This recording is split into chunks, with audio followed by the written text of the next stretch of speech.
Right, a bit of a glossary entry, this one. So I want to talk about SBOMs, or software bills of materials. So first, what are they? Well, they've got a bit of a long history, really. So anyone that's delivered software ever has known that in order to do that, you need to package up what's in that software. So you've got you compile stuff into libraries, you then link all of those libraries together and create executables. And so what was compiled into those libraries, what libraries were used into those executables, you then may add external binaries. These days, you'll be building on open source stacks and so on and so forth, all of which will have versions. You might have databases, again, with versions, other applications, etc., all versions. So what you want is to be able to say, this application is made up of this hierarchy of stuff. And that's pretty much standard configuration management best practice going back to decades.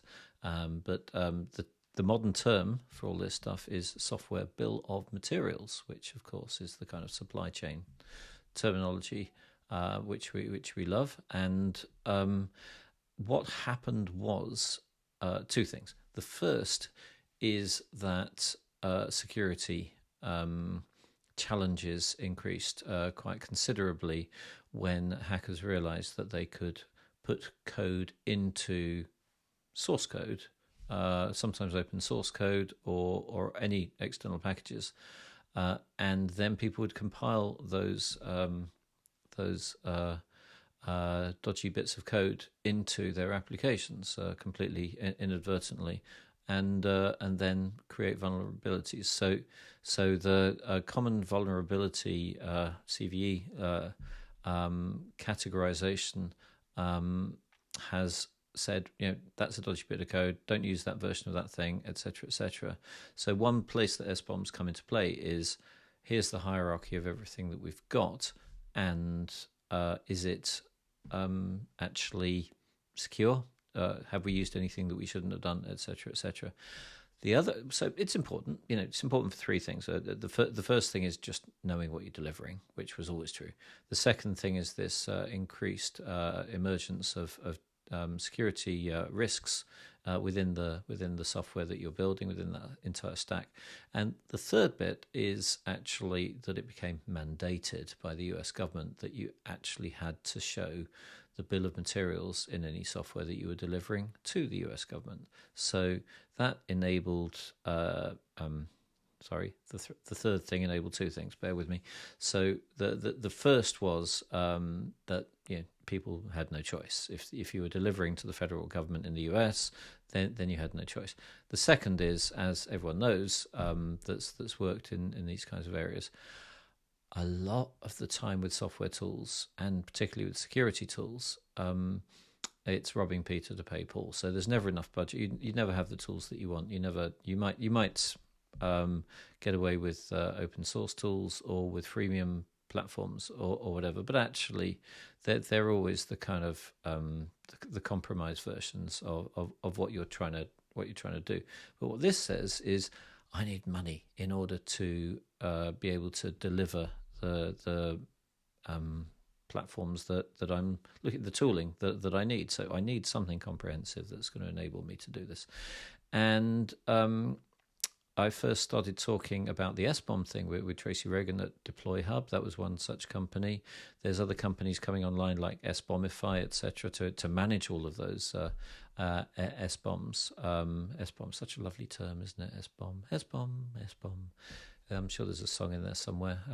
He looked at the piano. Maybe I'll think of something.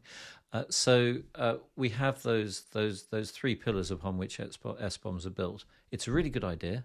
Pillar one.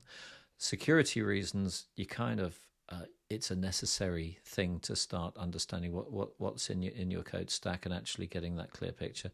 And the third thing is, well, if you're delivering to the US government, and it's appearing on RFPs and so on around the world, you've actually got to say what you're delivering in detail. So all good reasons to look at SBOMs if you're building and delivering applications in any form to anybody else, or libraries or elements of that stack.